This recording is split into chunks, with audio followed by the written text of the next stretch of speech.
morning guys. Kung gusto niyo pala magpakilay or magpaganda ng kilay niyo, pumunta lang kayo sa La Filipina Salon. Located lang sa Salmia. Sa likod lang siya ng MRG.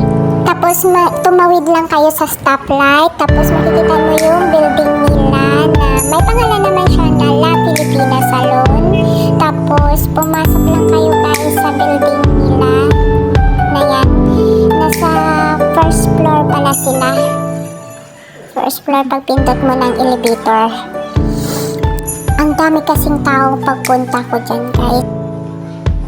Yan ang entrance nila pagpasok mo sa salon nila. Makikita mo agad yung mga kung magpa-street ka or magpa-manicure ka, magpa-massage ka, may available din sila guys. Tapos nakita ko si ate.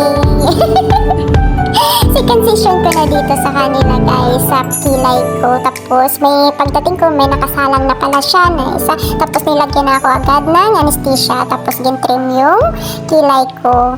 Yan ang una ko na session pagpunta ko dyan. Tapos ngayon yan, inulit na sa second session ko sa kilay. Ang ganda guys. Hindi naman siya masyado masakit kasi may anesthesia naman siya. Ang ganda ng pagkuha sa akin ngayon sa second session ko. Salamat ate sa nagkilay sa akin. I love it. Yung last lalo akong kumanda yung mukha ko. Ay, ang ganda-ganda ko talaga. Feel ko ngayon.